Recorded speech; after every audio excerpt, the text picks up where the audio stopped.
વર્ષ 2024નું વિદાયનું કાઉન્ટડાઉન શરૂ થઈ ગયું છે, પરંતુ આ વર્ષે માર્ગ અકસ્માતમાં ચિંતાજનક વધારો જોવા મળ્યો છે. ગુજરાતમાં આ વર્ષે 1.62 લાખથી વધુ વ્યક્તિઓને માર્ગ અકસ્માત બાદ હોસ્પિટલમાં દાખલ કરવામાં આવ્યા છે, જેની સરખામણીએ વર્ષ 2023માં ગુજરાતમાં માર્ગ અકસ્માતમાં 1.55 લાખથી વધુ ઇજાગ્રસ્તો હતા. જો અમારી આ ખાસ રિપોર્ટ.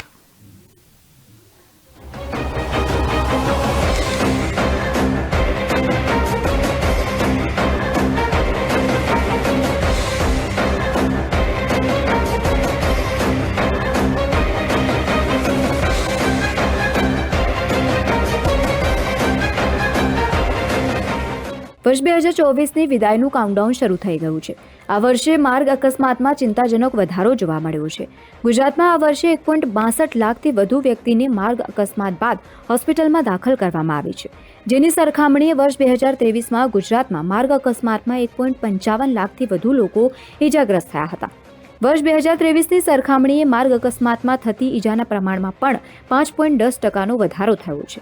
રાજ્યમાં દર કલાકે સરેરાશ 19 વ્યક્તિ માર્ગ અકસ્માતમાં ઇજાગ્રસ્ત થઈ રહ્યા છે. ગુજરાતમાં જાન્યુઆરીથી લઈને જૂન દરમિયાન 81,305 વ્યક્તિને માર્ગ અકસ્માતમાં ઇજા થઈ હતી.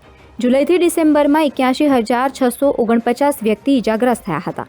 વર્ષ 2023માં જાન્યુઆરીથી જૂન દરમિયાન 81,192 વ્યક્તિને માર્ગ અકસ્માતમાં ઇજા પહોંચી હતી. વર્ષ 2024માં માર્ગ અકસ્માતમાં ચિંતાજનક વધારો જોવા મળ્યો છે. ઇમરજન્સીની સેવા 108 પાસેથી પ્રાપ્ત મળતી માહિતી અનુસાર ગુજરાતભરમાંથી આ વખતે માર્ગ અકસ્માતમાં સૌથી વધારે ઇજાગ્રસ્તોને સારવાર લેવી પડી હોય તેમ જિલ્લામાં અમદાવાદ મોખરે છે. વર્ષે 27,515 વ્યક્તિઓને માર્ગ અકસ્માતમાં ઇજા પહોંચી છે. અમદાવાદમાં પ્રતિ દિવસે સરેરાશ 76 વ્યક્તિને માર્ગ અકસ્માત બાદ હોસ્પિટલમાં દાખલ કરવા પડ્યા છે. માર્ગ અકસ્માતમાં વધારો. જિલ્લો 2024 અને 23. અમદાવાદ 27,515, 2023માં 25,591. સુરત 17,714, 16,026.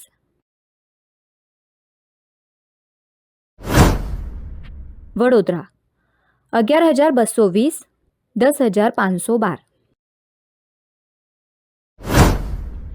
રાજકોટ 8,441, 8,173.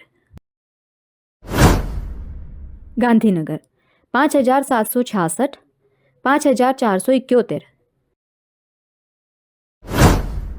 બનાસકાંઠા 5,433, 5,376. ભાવનગર 5,066, 4,814. કચ્છ 5,027, 5,004. વલસાડ 4,873, 5,003. પંચમહાલ 4,838, 4,724.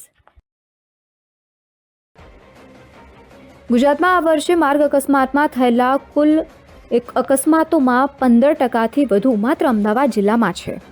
માર્ગ અકસ્માતમાં સૌથી વધુ વ્યક્તિને ઈજા થતી હોય છે તેમ સુરત બીજા નંબરે છે, વડોદરા ત્રીજા નંબરે, રાજકોટ ચોથા નંબરે અને ગાંધીનગર 5મા સ્થાને છે.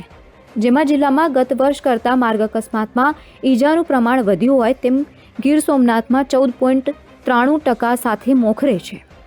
ગીર સોમનાથમાં વર્ષ 2023માં 1,828, જ્યારે આ વર્ષે 2,101 વ્યક્તિઓને માર્ગ અકસ્માતમાં ઈજા પહોંચી છે. બ્યુરો રિપોર્ટ, પાટનગર નેટવર્ક ન્યૂઝ, ગાંધીનગર.